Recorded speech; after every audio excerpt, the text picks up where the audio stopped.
नमस्कार। आज की इस जीवन दर्शन यात्रा में आपका तहे दिल से हार्दिक स्वागत है। आज के इस बातचीत को आगे बढ़ाने से पहले हम जिस लोकेशन पर बैठे हैं उसकी बात करते हैं। यह महानगर मुंबई की सबसे बड़ी और सबसे फेमस होटल है जिसका नाम है ट्राइडेंट होटल। और ट्राइडेंट होटल के बाहर जो ये नरीमन पॉइंट की चौपाटी का मनमोहक नज़ारा जो आपके सामने दिखाई दे रहा है, इस स्थल से आज की इस जीवन दर्शन यात्रा के विषय को आगे बढ़ाते हैं। दरअसल हम जीवन को जितना वास्तविक, यथार्थ, स्वाभाविक तल पर जीते हैं, उतना ही जीवन अपने मूल तत्व से जुड़ा रहता है। यानी कि हमें न तो अमीर बनना है न गरीब बनना है, न हमें खास बनना है न हमें विशेष बनना है, न हमें बड़ा बनना है, और न ही हमें आम बनना है, न ही हमें सर्वसाधारण सामान्य आदमी बनना है, न ही हमें गरीब बनना है, और न ही हमें छोटा आदमी बनना है। दरअसल हमें जब न तो बड़ा बनना है और न ही छोटा बनना है, हमें वो बनना है जो हम वास्तविक है, स्वाभाविक है, यथार्थ है। हम न आस्तिक बने न नास्तिक बने, हम जो भी बने, जैसे भी बने, वास्तविक बने। जब जीवन को हम वास्तविक तल पर जीते हैं तब जीवन को बड़ी गहराई के साथ में, बड़ी सजगता के साथ में, बड़ी समग्रता के साथ में जान पाते हैं, पहचान पाते हैं। हमने जन्म से लेकर आज तक, अब तक अपने जीवन काल में क्या किया? मात्र या तो विचारों का संग्रह किया या पदार्थों का संग्रह किया। पदार्थों के संग्रह में हम धन दौलत, गाड़ी, पैसा, प्रॉपर्टी, बंगला, फैक्ट्री, मकान, दुकान, न जाने अनगिनत और असंख्य चीज़ों का, पदार्थों का संग्रह हम करते रहते हैं। उसी में हमारा जन्म और जीवन खत्म हो जाता है। चंद पदार्थों का संग्रह करके हम बाजारू सांसारिक जगत में अमीरी की उपमाएं पाते हैं, अमीर बनते हैं या अमीरी का प्रदर्शन करते हैं। ठीक उसी तरीके से हम या तो पदार्थों का संग्रह करते हैं या फिर विचारों का संग्रह करते हैं। जब विचारों का संग्रह करते हैं तो उन विचारों को हम शिक्षा भी कह सकते हैं, ज्ञान भी कह सकते हैं, जानकारी भी कह सकते हैं, बुद्धि भी कह सकते हैं, जिसे हम अलग अलग दृष्टिकोण से अलग अलग विचारों को अलग अलग तरीके से जानते हैं, पहचानते हैं, समझते हैं। हम हर रोज़ सुबह से लेकर शाम तक चाहे अनचाहे असंख्य विचारों का संग्रह करते हैं और उन्हीं असंख्य विचारों को केंद्रित करते हैं। इस तरह हमारे जीवन में हर रोज़ सुबह से लेकर शाम तक, जन्म से लेकर आज तक, अब तक हमने असंख्य विचारों का, शिक्षा का, ज्ञान का संग्रह किया है। इस ज्ञान का, सूचनाओं का, विचारों का, शिक्षा का, जानकारी का इत्यादि का संग्रह हमने कैसे किया? या तो लिख कर किया, पढ़ कर किया, बोल कर किया, देख कर किया, सुन कर किया, कर्म करके किया या अनुभव करके किया। लेकिन हम विचारों का संग्रह करके हम सांसारिक बाजारू जगत में या तो ज्ञानी कहलाते हैं, बुद्धिमान कहलाते हैं या विद्वान कहलाते हैं। आखिर इन विचारों की उपज कैसे हुई, यह अपने आप में एक चिंतन का विषय है। जीवन को हम जब जितना वास्तविक, स्वाभाविक तल पर रहते हैं, जीते हैं, उतना ही हम अपने आप से बहुत ही अधिक रूबरू होते हैं और हमारा जीवन उतना ही सशक्त, शक्तिशाली और प्रभावशाली बनता चला जाता है। क्योंकि सुबह से लेकर शाम तक हम हर रोज़ असंख्य विचारों का संग्रह करते हैं। हम जब भी जाते हैं, जहाँ भी जाते हैं, कब, कहाँ, कौन सा, किस तरीके का कार्य कर रहे हैं, इस सजगता के साथ में हम अपने जीवन का मूल्यांकन करें तो मित्रों, हमारे विचार हमारे जीवन में कोई सामान्य घटना न होकर देश और दुनिया की और अपने जीवन की महान घटना है। हम अपने कर्म के जरिए हमेशा गांव, समाज, संसार, पड़ोसी, अन्य लोगों को प्रभावित या आकर्षित करने की चेष्टाएं हमेशा करते रहते हैं। लेकिन मित्रों, हमारा कर्म अन्य लोगों को प्रभावित, प्रेरित करे या न करे, हमारा कर्म सबसे पहले हमें प्रभावित करता है, हमें प्रेरित करता है।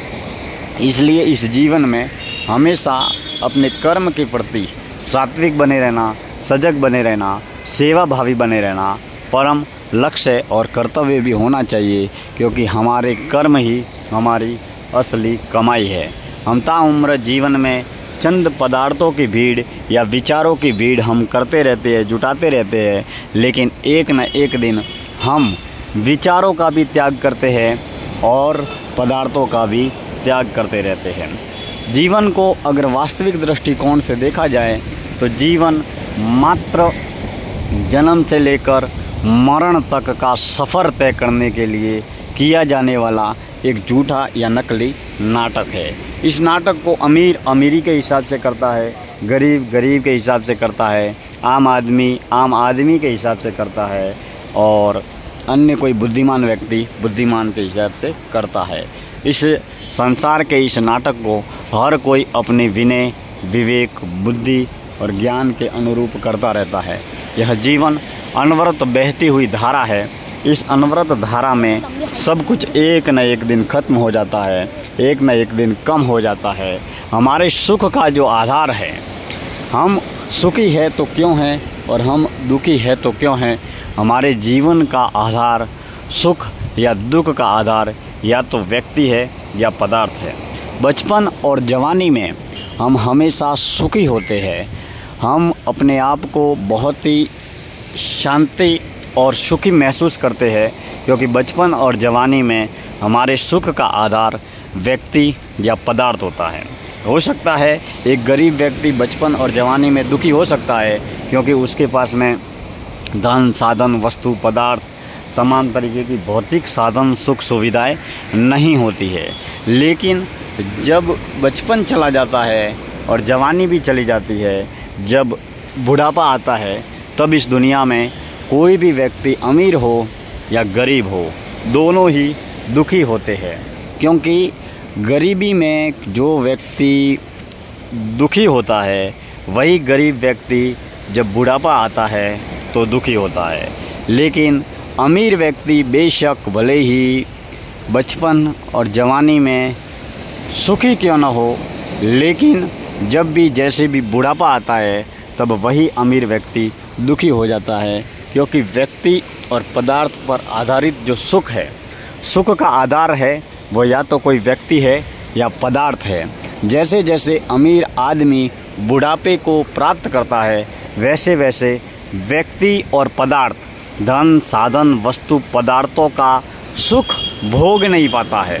सुख उसके पास होता है, गाड़ी होती है, बंगला होता है, पैसा होता है, प्रॉपर्टी होती है, धन दौलत सब कुछ होता है, लेकिन वह प्राप्त सुख को भोग नहीं पाता है। यानी कि जिस देह से उस व्यक्ति ने बचपन में और जवानी में अपार अनंत सुख हासिल किया है, उसी देह से बुढ़ापे में असंख्य बीमारियां लग जाती है, और उस वक्त धन, साधन, वस्तु, पदार्थ पर आधारित या व्यक्ति पर आधारित सुख जो है वो उसे प्राप्त नहीं हो पाता है। इसलिए इस जीवन में हम ताउम्र सुख और दुख का खेल खेलते रहते हैं, और एक समय ऐसा आता है कि हम व्यक्ति और पदार्थ से जुड़े हुए सुख को न मिलने के कारण हमेशा ही दुखी होते हैं, क्योंकि हमारे सुख का आधार व्यक्ति और पदार्थ है। हम कभी सुखी होते हैं, कभी दुखी होते हैं। कोई व्यक्ति अगर हमारी तारीफ़ करता है, सराहना करता है, प्रशंसा करता है, तो हम सुखी हो जाते हैं। और मान लीजिए कोई व्यक्ति हमारे पास में आकर हमारी बुराई करता है, हमको बुरा भला कहता है, हमारी आलोचना करता है, तो हम बेहद दुखी हो जाते हैं। यानी कि हम सामने वाले व्यक्ति के विचारों से हमेशा प्रभावित होते हैं। लेकिन जो व्यक्ति सुख के मोह से, आकर्षण से, आसक्ति के से, लगाव से जितना दूर रहता है या सुख के मोह से जितना मुक्त हो जाता है, वह व्यक्ति अपने जीवन काल में दुख से भी हमेशा ही मुक्त रहता है। यानी कि हमें न तो सुख के प्रति मोह, आसक्ति और लगाव या आकर्षण रखना है और न ही दुख के प्रति किसी भी प्रकार की घृणा करना है। हम अगर निष्काम भाव से कर्म करते हुए अपने जीवन में नियमित निरंतर रूप से आगे बढ़ते जाए तो मित्रों, हम अपने जीवन के कई तल को समझ पाएंगे, हम अपने जीवन के कई तल को देख पाएंगे। मित्रों, जब भी हमें कोई भी व्यक्ति बात करता है तो हम उस व्यक्ति के देह को ही देखते हैं या उसके कर्म को ही समझते हैं, या जब वह बोलता है तो हमारी समझ मात्र वाणी तक ही सीमित रहती है, विचार तक ही सीमित रहती है या कर्म तक ही सीमित रहती है, मात्र हमारी समझ शब्दों तक ही सीमित रहती है। लेकिन बोलने के पीछे, विचार करने के पीछे या कर्म करने के पीछे किस व्यक्ति का कौन सा भाव है, इस विषय में वही व्यक्ति समझ सकता है जो भावों की गहराई को समझता है। कोई व्यक्ति बोल रहा है लेकिन बोलने के पीछे उसका भाव क्या है। कोई व्यक्ति जो कर्म कर रहा है, कर्म करने के पीछे उसका भाव क्या है। कोई व्यक्ति जो विचार कर रहा है, उस विचार करने के पीछे उसका भाव क्या है।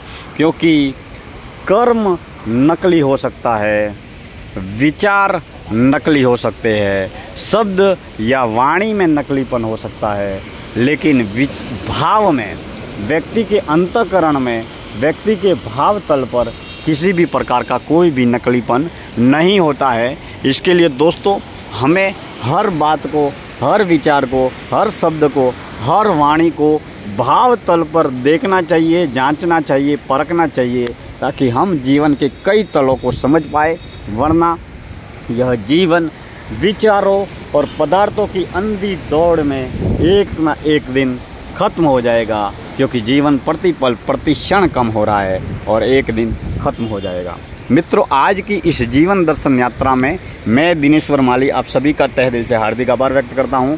हमारे फेसबुक से, यूट्यूब से जितने भी मित्र, शुभचिंतक हमारी इस जीवन दर्शन यात्रा से जुड़े हैं, उनका तहे दिल से आभार व्यक्त करता हूं।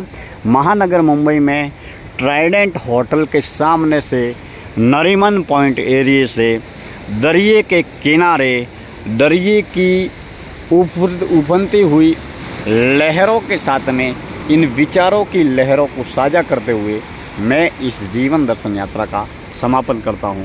बहुत बहुत धन्यवाद। फिर होगी किसी मोड़ पर मुलाकात। आप जुड़े रहें वाणी और विचार की यात्रा, जीवन दर्शन यात्रा।